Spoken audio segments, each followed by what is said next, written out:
신명기 10장 12절부터 19절까지 말씀 제가 봉독하겠습니다.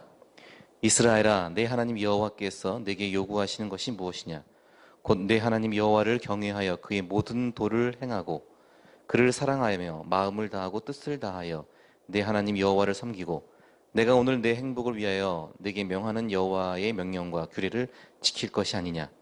하늘과 모든 하늘의 하늘과 땅과 그 위의 만물은 본래 내 하나님 여호와께 속한 것이로되 여호와께서 오직 내 조상들을 기뻐하시고 그들을 사랑하사 그들의 후손인 너희를 만민 중에서 택하셨음이 오늘과 같으니라. 그러므로 너희는 마음에 헬례를 행하고 다시는 목을 곧게 하지 말라. 너희의 하나님 여호와는 신 가운데 신이시며 주 가운데 주시요 크고 능하시며 두려우신 하나님이시라. 사람을 외모로 보지 아니하시며 뇌물을 받지 아니하시고 고아와 과부를 위하여 정의를 행하시며 나그네를 사랑하여 그에게 떡과 옷을 주시나니 너희는 나그네를 사랑하라. 전에 너희도 애굽 땅에서 나그네 되었음이니라. 아멘. 잠깐 기도하시겠습니다. 하나님 아버지, 이 시간 주님께서 주의 말씀으로 우리의 심령을 다스리시고 인도하여 주옵소서. 부족한 종이 나와서 말씀을 대언할 때 오직 성령 하나님께서 그 말씀을 정결케 하여 주시고 우리의 심령에 주께서 주시는 우리의 삶에 나아갈 바를 가르치시고 우리에게 영감으로 함께하여 주옵소서. 예수 그리스도의 이름으로 기도드립니다. 반갑습니다. 저는 좀 진작 왔어야 되는데 일찍 왔어야 되는데 이제서야 오게 되었습니다. 이제서야 불러주셔서 또 이제 오게 되었어요. 작년에 제가 이 건물을 한번 오려고 했던 적이 있습니다. 이 교회하고는 무관하게 이 건물 네페스라는 회사를 학생들 데리고 이 기독교 이념으로 경영하는 회사를 해서 한번 탐방을 해볼까 했는데 회사에서 바쁘다고 탐방을 정중하게 거절을 했어요. 그래서 좀 서운하긴 했는데 뭐 충분히 이해가 됩니다. 근데 아주 좋은 기독교 이념으로 이렇게 또 운영하는 회사이고 또 그 위에 또 그 말씀 교회가 사실은 이 회사의 덕을 보는 것 같지만 또 이 회사를 지켜주는 영적인 하나의 주춧돌이 되리라 믿습니다. 저는 우리 지금 아이가 둘이 있는데요. 큰아이, 딸만 둘이 있습니다. 큰아이는 지금 대학생이 되었고 둘째 아이는 지금 고등학생입니다. 근데 우리가 이제 미국에 살 때 우리 이제 둘째 아이가 유치원을 다녔습니다. 유치원 한 5살 때, 유치원이라 안 그러고 이제 프리스쿨이라고 그러죠. 그래서 유치원 전에 다니는 그 과정, 거기 다니고 있었는데요. 이제 아이가 아침에 학교 가서 점심이면은 이제 끝나기 때문에 그 뭐 유치원 같은 학교니까 일찍 끝나거든요. 그래서 제가 이제 아이를 픽업하러 점심에 애를 데리러 갑니다. 그럼 점심 딱 먹이고 이제 애를 데려가야 돼요. 점심 먹이고 좀 더 오래 있으면 좋겠는데 점심 도시락까지 다 싸줬는데 또 점심만 먹이고 또 보내더라고요. 그래서 할 수 없이 이제 가는데 가면은 여자아이들은 재밌는 게 곧 4살, 5살 밖에 안 된 아이들도 굉장히 수다가 많더라고요. 여자아이들은. 그래서 막 자기네끼리 수다 떨면서 논쟁을 벌여요. 근데 그 또래 아이들이 뭘 가지고 논쟁하겠습니까? 4살, 5살짜리 여자아이들이. 하는 게 뭐 비슷해요. 우리 집이 니네 집보다 더 크다. 뭐 이런 얘기 가지고 막 서로 이제 논쟁하는 거예요. 제가 이제 우리 아이를 데려갔는데 우리 아이가 이제 밥을 먹으면서 막 수다 떠느라고 밥을 빨리 안 먹어요. 그 녀석들이. 그런데 거기 그 흑인 아이 하나하고 같이 막 논쟁을 하는데 그 논쟁이 뭐냐면은 또 그런 논쟁 막 하고 있다가 제가 딱 들어갔어요. 저를 딱 보더니 우리 아이가 그 흑인 아이한테 또 이렇게 말합니다. 우리 아빠가 니네 아빠보다 더 크다 이러는 거예요. 그러니까 my dad is bigger than your dad 그러는 거예요. 근데 약간 제가 좀 섬찟 좀 불안하더라고요. 그러더니 이 흑인 아이가 저를 약간 보면서 좀 갸우뚱하는 표정을 쳐요. 좀 있다가 이제 그 아빠가 왔어요. 그 흑인 아이 아빠가 왔는데 키가 한 180 훨씬 넘는 아빠가 덩치도 크신 분이 하나 딱 오신 거예요. 그러니까 이 흑인 아이가 얼굴이 환해져요. 저를 보고 지 아빠를 보더니 굉장히 이제 안도하면서 굉장히 밝은 얼굴을 막 이렇게 띄고 있는데 우리 아이가 기가 안 죽고 또 한마디 하더라고요. 우리 아빠는 니네 아빠보다 더 힘세다. 그러면 My dad is stronger than your dad. 그런 거예요. 뭐 힘센지 안 센지는 이제 우리 뭐 조사하지 않았으니까 서로 겨뤄보지 않았으니까 알 수가 없잖아요. 그러니까 또 한 번 탁 말하더라고요. 그러니까 그 순간에 그 아빠가 한번 팔씨름 해보자고 했으면은 낭패를 당할 뻔했는데 그냥 서로 웃으면서 그냥 아이들 그냥 귀엽다고 같이 하면서 이렇게 인사하면서 그냥 무사히 그 상황을 모면한 적이 있습니다. 근데 제가 우리 딸이 그 친구 아이에게 특이하게 했던 말을 한번 조금 바꿔서 우리 여러분에게도 한번 제가 질문으로 드리고 싶습니다. 우리 아버지는 너희 아빠보다 더 크다. 우리 아빠는 너희 아빠보다 더 힘세다. 여러분의 하나님은, 여러분이 믿는 아버지 하나님은 얼마나 크십니까? 여러분이 믿는 아버지 하나님은 얼마나 강하십니까? 자, 이 질문에 대한 우리의 답이, 여러분의 진정한 답이 굉장히 중요합니다. 왜냐하면 우리의 인생과 우리의 신앙을 결정합니다. 여러분이 믿는 하나님이 얼마나 크신지, 여러분이 아버지라고 고백하시는 분이 얼마나 강하신지, 얼마나 능하신지를 우리가 정말로 믿고 고백하느냐에 따라서 우리 인생과 우리의 삶의 질이 달라질 것입니다. 여러분의 하나님은 얼마나 크십니까? 여러분의 하나님은 얼마나 위대하십니까? 그 질문 여러분 스스로 한번 던져보시기 바랍니다. 오늘 신명기 10장에서 하나님께서, 제가 신명기 10장 12절부터 19절까지를 쭉 본문을 드렸는데 제가 그 외에는 어떠한 힌트도 주지 않았는데 목사님께서 아니면 주보 만드신 분께서 주보에 아주 성경 암송 말씀을 정확하게 제가 가장 강조하려고 하는 세 구절을 암송 구절로 갖다 놓으셨어요. 제가 원래 이 17절부터 19절까지만 할까 하다 너무 짧아서 12절까지 다 좀 주일날 말씀 좀 길게 읽으라고 사실은 쭉 갖다 놓은 건데 17절부터 19절까지가 사실은 제가 오늘 이렇게 초점을 맞추고자 하는 본문입니다. 근데 아주 제가 말씀드린 안 되는데 불구하고 암송 구절로 잘 갖다 놓으셨어요. 17절 말씀 보면은 너희 하나님 여호와는 신 가운데 신이시며 주 가운데 주시요 크고 능하시며 두려우신 하나님이시라. 크고 능하신 하나님이시라. 모든 신들, 사람들이 신이라 여기는 그 어떠한 모든 숭배 대상들보다, 그리고 이 세상의 모든 만물들보다 가장 크시고 능하시며 그 모든 것들을 다스리시는 분이시다, 이 말씀이죠. 우리 하나님이 얼마나 크신가, 그것을 지금 고백하게 하고 그것을 우리에게 확신시켜주는 것이 신명기 말씀입니다. 20세기의 유명한 그 기독교 고전 중에 한 권의 책이 J.B. 필립스라는 사람이 쓴 책인데, 당신의 하나님은 너무 작다, 이런 책이 있어요. Your God is too small. 저는 이 제목을 참 좋아합니다. 당신의 하나님은 너무 작다. 아까 제가 드렸던 질문에 빗대어서 한번 생각해 보십시오. 우리는 그리스도인이라고 하면서, 하나님을 믿는다고 하면서 사실상 얼마나 작고 얼마나 힘없는 하나님을 믿고 있지 않는지, 그래서 우리 자신이 굉장히 소심하고 위축되고 자신 없어하는 그리스도인이 아닌지, 그러다 보니까 그리스도인들이 그 하나님을 드러내기를 굉장히 겁내해요. 내가 그리스도인이라 드러내는 것을 밝히기를 굉장히 소심해합니다. 그러다 보니까 예수 그리스도를 제대로 증언할 수도 없어요. 제대로 복음을 전할 수도 없어요. 복음을 가지고 사람들을 만나지도 못해요. 우리가 믿는 하나님을 이 세상에서 그다지 능력 없으신 분, 죽은 다음에나 우리를 이렇게 안전한 곳으로 데려가실 분 정도로 생각하지, 우리의 주님이시고 크고 능하신 분이라는 우리의 고백이 굉장히 결여되어 있는 게 오늘날의 많은 그리스도인들의 현실입니다. 우리가 정말로 크고 능하신 하나님을 믿는다면, 이 모든 만물의 주인이신 하나님을 믿는다면, 오늘 신명기의 고백처럼, 신명기 말씀처럼 그렇게 믿고 고백한다면 우리가 사람들을 보는 모습, 사람들을 대하는 모습. 오늘 보면은 17절에서 이렇게 말하죠. 크고 능하시며 두려우신 하나님이시라 한 다음에 사람을 외모로 보지 아니하시며 뇌물을 받지 아니하시고. 여기서 우리가 인간을 대하는 두 가지 양상과 전혀 다른 모습을 보죠. 우리가 사람을 뭘로 대합니까? 외모로 보죠. 생긴 대로 보죠. 얼마큼 매력적이 생겼나, 얼마큼 나한테 호감을 주는 사람을 보죠. 또 뭘로 봅니까?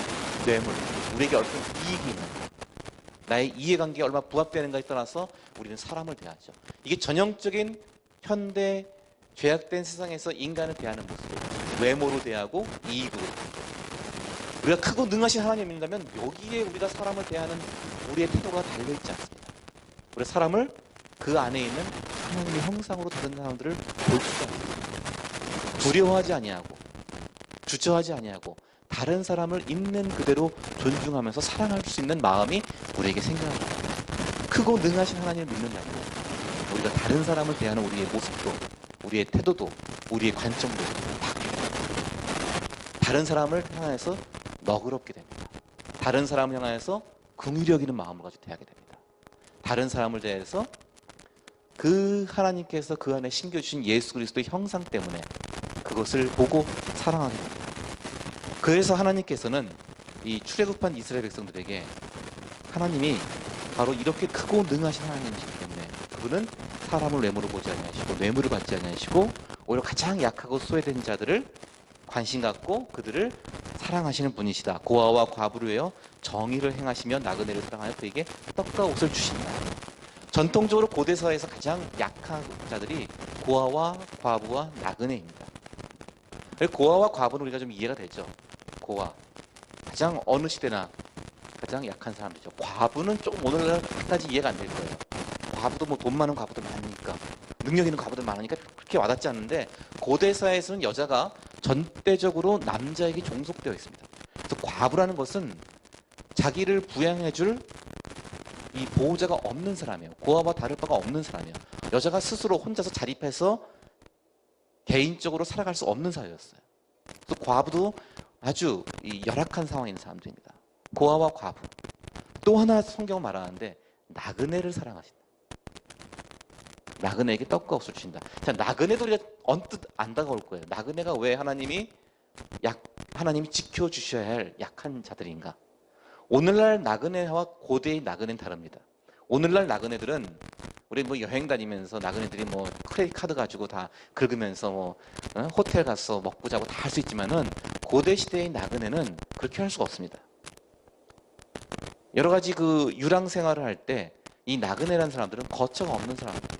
그래서 그 마을에 원주민들이 도와주지 않으면 절대적으로 생계가 위협받을 수 있는 사람들이 나그네들입니다. 근데 이 나그네를 우리가 접대하고 나그네를 사랑한다는 것은 쉽지 않은 일이었어요. 고대 중동 사회에서는 나그네를 사랑하라는 것은 반드시 신분이 안전한 사람만 사랑하게 했습니다. 자신의 그 친족의 친구 이런 사람들만 그런 나그네들만 사랑하게 되는데 성경은 완전히 낯선 자를 사랑하라고 그래요. 그래서 오늘 이 나그네란 말이 영어 성경 보면요 strange란 말로 해요. stranger. 낯선 자를 사랑하라는 거예요. 그래서 이 낯선 자를 사랑한다는 그 행동이 뭐냐? 우리가 다른 말로 하면 이거를 환대라는 말 씁니다. 환대. 환대가 우리는 낯선 사람을 영접해주고 대접해주는 것을 환대란 말 쓰죠. 다른 말로 하면 또 손대접 이런 말 쓰죠. 손대접. 영성신학자인 헨리 나우에는 이 환대란 단어를 좀 바꿔서 따뜻하게 맞이함이라는 단어. 여러분 환대가 있는 곳은 어디입니까?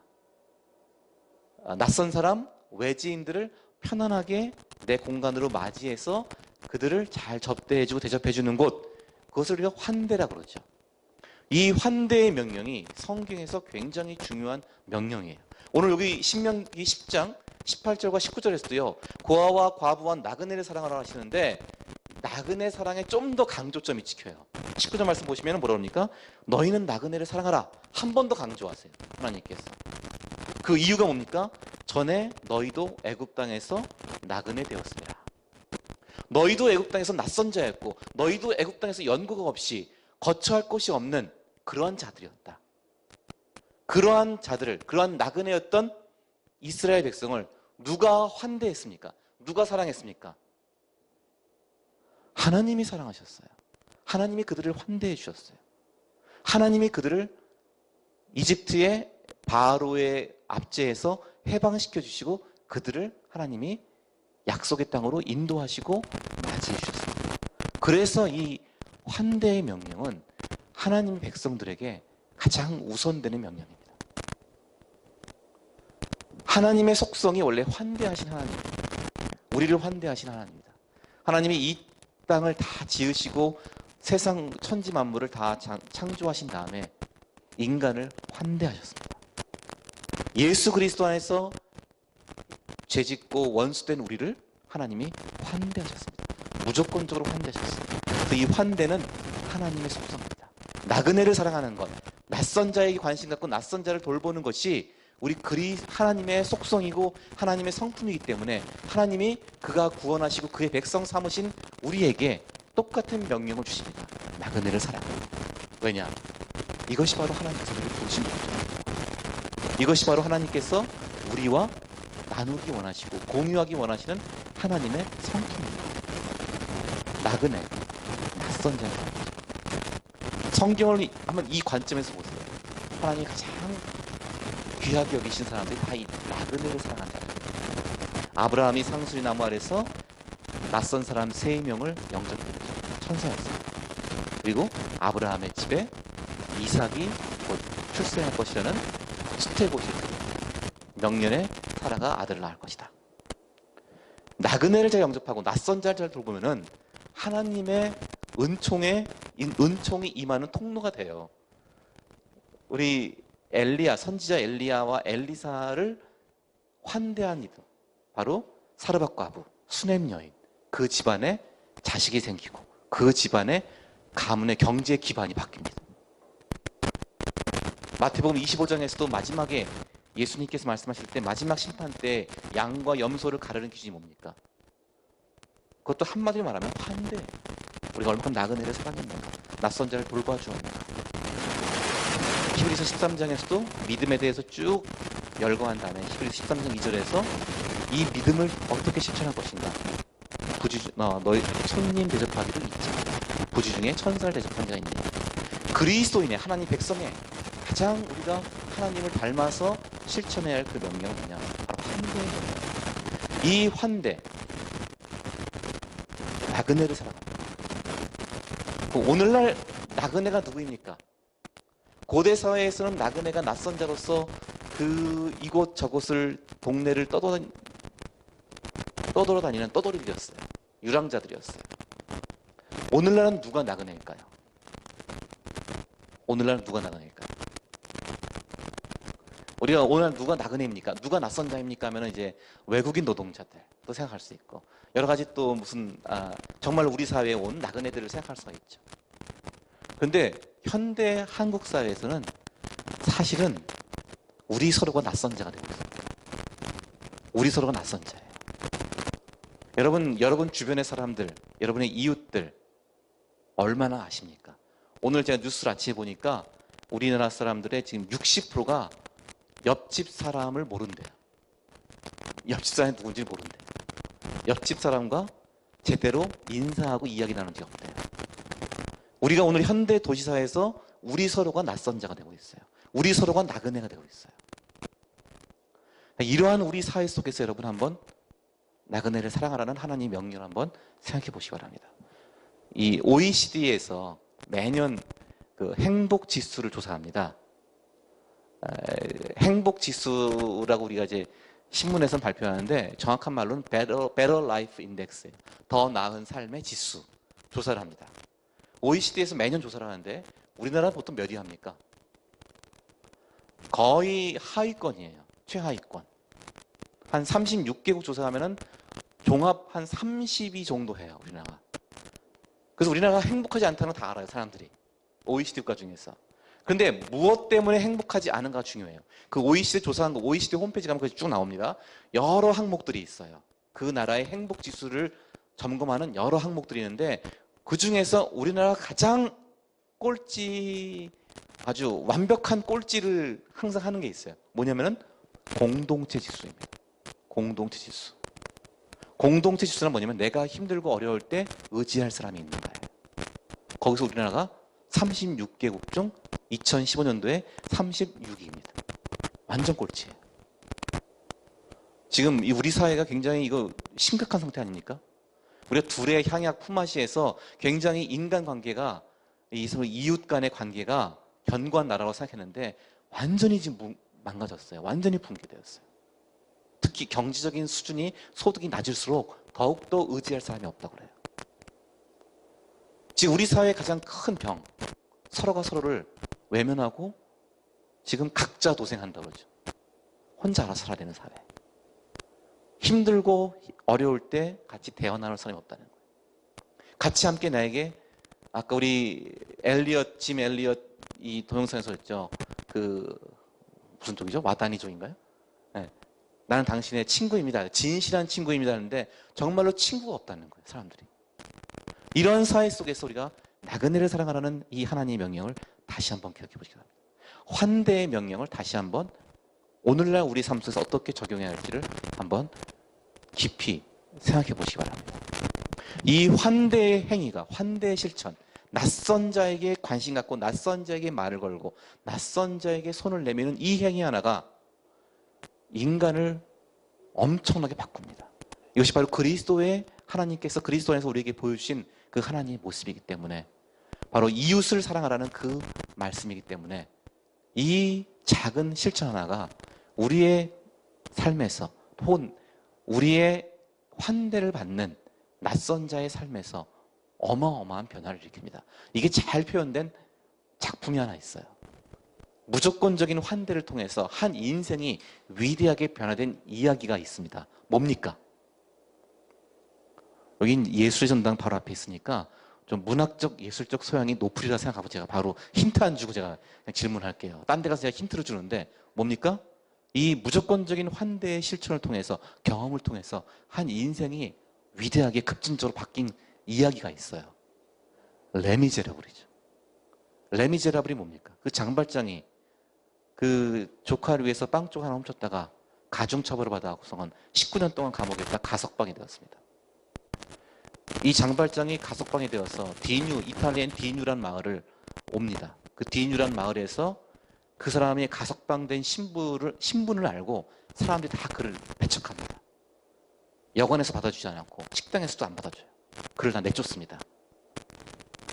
그래서 장발장이 지치고 아프고 허기가 져서 그 마을의 한 구석에서 그냥 쓰러져서 신음하고 있었어요. 이 영화에서는 잘 안 나와요. 이 장면까지 안 나와요. 근데 소설을 보면 나와요. 그때 한 노파가 이 장발장을 찾아옵니다. 지나가다 봅니다. 그리고 너 여기서 뭐하냐? 그러는 거예요. 그랬더니 이 마을에서는 저를 다 배척하고 저를 다 내쫓습니다. 이 마을 전체가 그러냐? 그렇습니다. 전부 다? 그렇습니다. 그랬더니 저 집도 그러냐? 그러는 거예요. 한 집을 가리킵니다. 그 집이 뭐냐면은 그 마을에 있는 한 신부님의 집이에요. 신부님의 그 사택이에요. 교회가 같이 있는. 장발장이 갑니다. 그 신부 이름이 뭐죠? 그 미리엘 주교예요. 여러분이 장발 레미제라블을요, 책을 읽어보시면 앞에 100페이지가 이 미리엘 주교에 대한 이야기입니다. 장발장이 처음에 안 나와요. 100페이지 지난 다음에 한 스트레인저 나왔더니 한 낯선 자가 나왔다. 그러면서 레미제라블 중간 초반부 한 100페이지 지난 다음에 이 장발장의 얘기가 나와요. 앞에는 다 미리엘 주교에 대한, 이 사람이 어떤 사람인가에 대한 이야기예요. 장발장이 그 집을 갑니다. 그 집에 갔는데 미리엘 주교 집안에서 셋이 그 안에 있어요. 누가 있냐면 미리엘 주교와 미리엘 신부와 미리엘 신부의 여동생과 미리엘 신부의 그 교회의 그 일을 돌봐주는 하녀가 있습니다. 셋이서 식사를 마치고 담소를 나누던 중이었어요. 근데 그 하녀가 이런 말을 해요. 지금 이 마을엔 낯선 사람이 왔습니다. 굉장히 위험한 사람입니다. 모두 조심하고 있습니다. 신부님, 잠깐만 거지들 오면 잠깐만 이렇게 받아주듯이 함부로 문 열어주지 마세요. 조심하세요. 라는 말을 하고 있으니까 그 여동생이 잘 좀 들으라고, 오빠 잘 좀 들으라고, 항상 이렇게 너무 좀 조심성이 없다고 막 그 얘기를 하고 있는데 갑자기 문이 쾅쾅쾅 두드리는 거예요. 다들 놀래요. 다들 겁먹었어요. 문 두드리는 소리 듣고. 그랬더니 신부님이, 미리의 신부가 담대하게 나갑니다. 나갔더니 문을 그냥 열어줍니다. 그리고 그 앞에는 다 초췌해지고 험악한 얼굴에 장발장이 서 있는. 근데 미리엘 신부가 그때 한마디 해요. 들어와. 그래요. 굉장히 중요한 얘기예요. 들어와. 아무런 조건 없이 맞아주는 거예요. 이름도 묻지 않아요. 왜 왔냐고 묻지 않아요. 뭘 원하냐고 묻지 않아요. 그냥 받아주는 거예요. 그리고 그를 한 인격으로 대접해 줍니다. 그 다음에 이야기 우리가 잘 알죠. 장발장이 또 배신했어도 불구하고 그 신부가 장발장을 용서해 주죠. 이 무조건적인 환대와 용서의 경험이 장발장이라고 하는 19년 동안 그 인생의 분노와 실망과 좌절 속에 사무쳤던 한 인간의 그 모든 19년의 해묵은 역사를 다 바꿔버립니다. 그 한 번의 환대의 경험이 그 장발장이 다른 이들을 위해 살고 자기를 죽이려고 했던 자베르 경험까지도 용서하는 그러한 인간으로 변화되게 됩니다. 미리엘 신부의 무조건적인 환대를 경험했던 그 인생이 바뀌게 됩니다. 자, 우리가 하나님의 성품을 따라서, 하나님의 명령을 따라서 우리 주변 낯선 자에게 이런 작은 관심과 친절과 그들과 교제한다면은 하나님께서 그 환대를 통해서 우리에게 전도의 문을 열어주십니다. 제가 한국에 온 지가 이제 10년 됐어요. 근데 한국에 와서 이제 거의 10년이 돼갑니다, 이제. 우리 한국에 처음 왔을 때 우리 애들이 한국에 오는 걸 좀 싫어했어요. 왜냐면 이제 미국에서만 자랐기 때문에 한국에 가면은 학교에서 선생님이 때린다라는 얘기를 들었어요. 이게 애들이 공포예요. 선생님이 때린다는 것은 거의 선생님이 무슨 깡패도 아니고 왜 때리는 거 굉장히 애들이 이제 미국에서는 상상할 수 없는 일이기 때문에 굉장히 무서워했어요. 그리고 왕따 당할 것이다. 뭐 굉장히 무서워했거든요.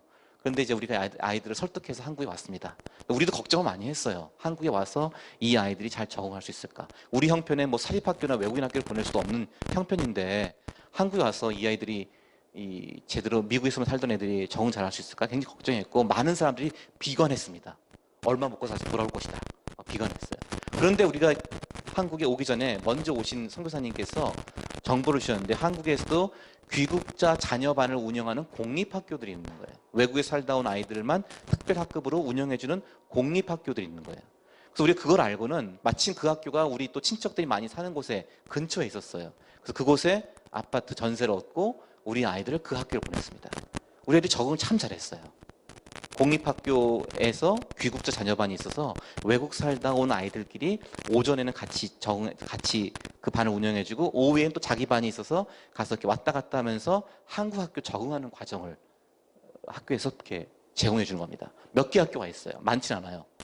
잘 적응을 해서 애들이 우리 큰아이는 너무 적응을 잘해서 무슨 우수 적응 사례로 꼽히기까지 해서 뭐 한번 경인 일본가 어디든 뭐 나왔다던데 우수 적응 사례라는 건 영어를 빨리 까먹어서 얘가 도대체 영어를 했던 애인지 모르겠다 뭐 이런 그 의미 같은데 그렇게 되었어요. 그래서 애들이 잘 적응했는데 우리 애들은 3월에 바로 들어갔습니다. 근데 5월쯤 되니까 그때 우리 아이들이 두 딸아이가 4학년, 2학년이었는데 5월쯤 되니까 똑같은 나이의 자매가 학교에 온 거예요. 캐나다에서. 그러니까 우리 애들이 신기하니까 말을 하잖아요. 캐나다에서 두 자매가 왔는데 우리랑 나이가 똑같다고. 그때 우리가 가르친 게 하나 있어요.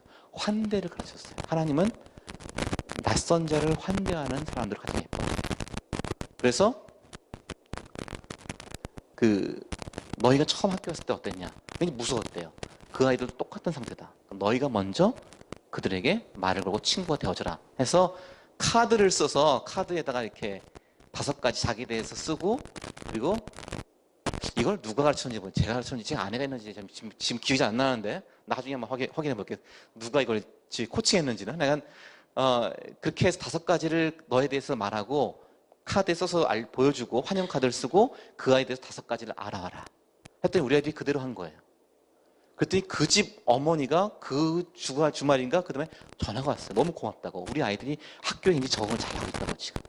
그랬더니 이 아이들이 자연스럽게 한 2주인가 3주 되니까 우리 아이들 따라서 우리 아이들 교회 가기 시작했어요.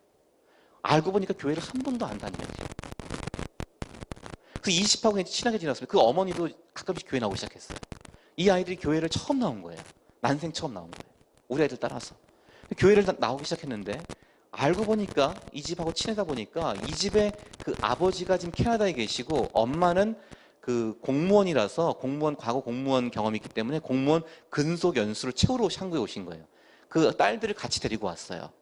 딸들을 한국말도 배우고 한국 문화도 경험시키려고 데려온 거예요. 아빠는 캐나다에 계시고. 그런데 이 아이들하고 친해지다 보니까 이 아빠가 한국에 계실 때 하던 직업을 알게 되었는데 이민 가기 전에 한국에서 한국 불교방송국 PD였어요. 아주 골수 불교 집안이었어요. 근데 불교방송국 PD만 하고 끝낸 게 아니라 불교를 더 공부하셔서 불교를 가르칠 수 있는 라이센스가 있는 분이에요. 이게 뭔가 우리가 알아봤더니 법사님이에요. 법사님. 이 불교 가르치 법사님들 있잖아요. 이분이 불교 법사예요. 그래서 이 집 아이들이 말하기를 우리 아빠는 불교 승려다 그래요. Our dad is Buddhist monk, but not bold. 머리는 밀자, 빡빡 아니라고. 그러는 거예요. 우리 아빠는 불교 승려인데 이 머리는 안 밀었다. 법사님의 딸들이 지금 목사네 집 딸들한테 친하게 지내서 환대를 받아서 교회 나오게 되었어요. 나중에 이렇게 애들이 교회 잘 출석하다가 나중에 크리스마스 때 아빠가 놀러 가자고 그랬는데 애들이 안 된대요. 그날 새벽송 준비했죠. 교회에서 모든 교회 성탄절 행사 준비했기 때문에 못 놀러 간다 역성은 아빠가 아이들이랑 같이 성탄절을 따로 못 보내고 아이들이 교회 열심히 하게 됐어요. 그렇게 해서 아이들이 신앙생활 하다가 나중에 한 3년 정도 있다가 우리가 교회를 옮긴 다음에도 얘들이 계속 교회 다니다가 나중에 세례를 받고 다시 캐나다로 이민 갈 때 세례 받고 돌아가게 되었습니다. 우리가 이 아이들 기독교인지 아닌지 뭐 따져서 접근한 게 아니에요. 전도하려고 접근한 게 아니에요. 그러나 낯선 자에게 먼저 친구가 되어주고 먼저 환대를 베푸는 것, 낯선 자를 외면하지 않는 것, 제일 먼저 그에게 환영을 베푸는 사람이 되어주자. 그것이 하나님의 가르침이다. 성경의 나그네를 사랑하라는 하나님의 명령이다. 그 환대를 베풀었던 것이 전도의 길을 열었습니다. 우리 삶 속에서도 이러한 우리 여러분 주변을 돌아보시기 바랍니다. 환대를 필요한 사람들, 내가 환대를 베풀어야 할 사람들, 나와 서먹하고 낯선 자를 먼저 다가가야 될 많은 사람들이 있습니다. 여러분들의 이웃, 여러분들의 주변을 한번 돌아보시기 바랍니다. 전도할 사람이 없는 게 아니에요. 우리 주변 수많은 사람들이 스치고 지나갑니다. 그들에게 여러분이 좀 더 한마디만 하면은, 좀 더 인사하고 다가가면은 여러분이 인격적인 관계를 맺을 수 있는 많은 가능성들이 있습니다. 심지어는 저 같은 경우는 한번 그 학교를 갈 때마다 그 주유소가 하나 있습니다. 주유소로 있는데 제가 당시에는 교회 목회를 하면서 학교를 월요일만 강의했거든요. 그래서 학교 그 월요일날 강의하러 갈 때 그 옆에 주유소가 있어서 그 주유소가 기름이 좀 싸기 때문에 거기서 늘 기름을 넣었어요. 일주일에 한 번씩. 근데 기름을 넣는데 기름 다 넣고 이제 그날 조금 이제 제가 좀 뭐 생수가 있을까 해서 기름 다 넣는데 기다렸는데 목이 말랐는데 이제 기름을 다 넣은 다음에 이분이 이제 뭐 그 휴지 있잖아요. 그 형광물질 가득하다고 했던 당시에 항상 방송에서 막 그냥 막 비판했던 그것도 갖다 주시더라고요. 그래서 이거 말고 생수 물 좀 없냐 했더니 물이 다 떨어졌대요. 되게 미안해하는 거예요. 그래서 뭐 다른 거 뭐 드리면 안 될까요? 그래서 에이 제가 됐다고 하면서 조금 이제 제가 목말랐기 때문에 물이 없으니까 좀 기분이 나빴어요. 그래서 조금 얹혀놔서 그냥 됐다고 하고는 탁 나가는데 그때 한번 저도 약간 짜증을 낸 것 같아서 조금 마음이 좀 캥기더라고요. 근데 그때 탁 머리가 부딪히는 것 같아요. 그냥 하나님께서 내면에 음성을 주시는 거예요. 넌 왜 받으려고 하냐? 이 주유소에 늘 오면서 왜 받으려고 하냐?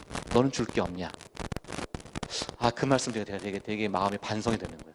다음번에 올 때는 내가 뭔가 이상을 줘야겠다. 다음번에 내가 베푸는 사람이 되자. 당연히 받으려고 하지 말고 내가 베푸는 사람이 되자. 해서 오다가 제가 주유소 오기 전에 먼저 던킨 도넛을 들려서 거기서 커피 한 잔 뽑았거든요.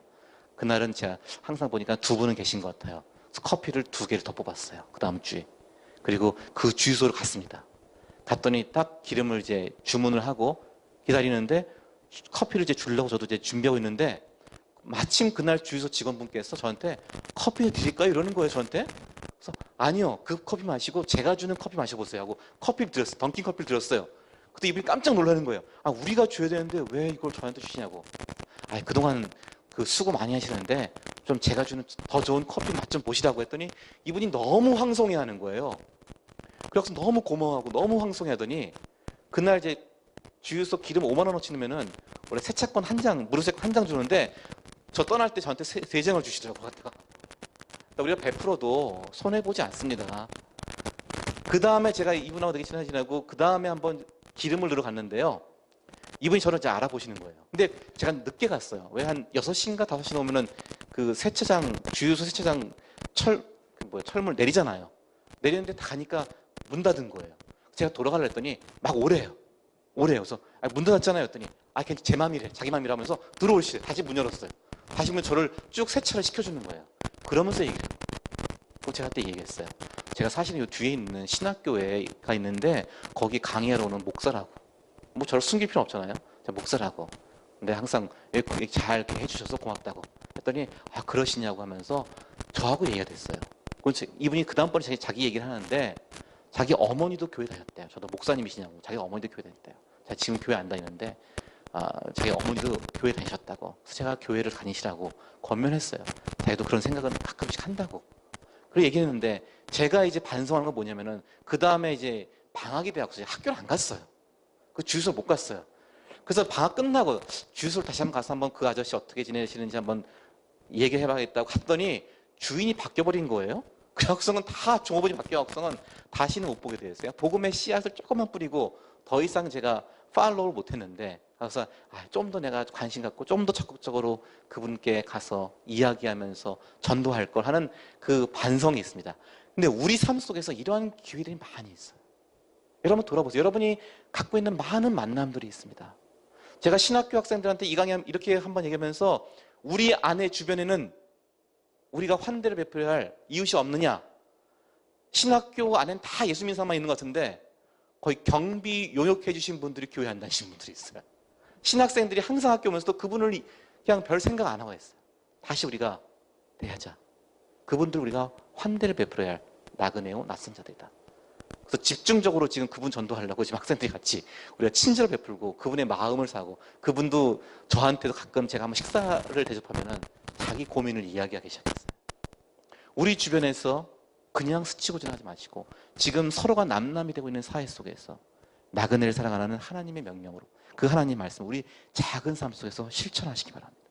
그때 전도의 문이 열릴 것이고 하나님께서 우리의 환대를 통해서 하나님의 그리스도의 사랑을 보여주고 전하는 통로로 사용하실 것입니다. 우리 주변의 사람들, 우리 이웃들 그냥 단순히 외면하지 마시고요. 우리가 충분히 먼저 용기를 내면은 말을 걸 수 있는 사람들이 있고 인사할 수 있는 사람들이 있습니다. 그러한 여러 스치고 지나가는 관계들을 잘 여러분 소중하게 보시고 나그네를 사랑하고 환대할 수 있는 그 기회로 삼으시기 바랍니다. 그리고 하나님께서 전도의 문을 열어주실 것입니다. 기도하시겠습니다. 하나님 아버지 감사합니다. 아무 보잘것 없고 아무 공로 없는 우리를 그리스도의 대속의 은혜 안에서 우리를 용납하여 주시고 우리를 환대하여 주셨음을 감사합니다. 그래서 우리가 새로운 사람이 되었고 우리가 소망이 있는 자가 되었습니다. 이제 하나님의 본 성품을 따라서 우리도 우리 주변의 낯선 자들에게 환대할 수 있는, 그리스도의 사랑으로 그들을 품을 수 있는, 하나님의 시선으로 그들을 새롭게 볼 수 있는 주님의 백성이 되게 하여 주옵소서. 우리 그 말씀 교회가 또한 우리 교우들을 통해서 그들 주변의 이웃들과 동료들과 그들의 친구들에게 하나님께서 무조건적으로 그들을 용납하시고 그들을 맞이하시고 그들과 함께 있기 원하시는 그 주님의 마음을 전하는 주님의 도구들이 되게 하여 주옵소서. 이 모든 말씀 우리 주 예수 그리스도의 이름으로 기도드립니다.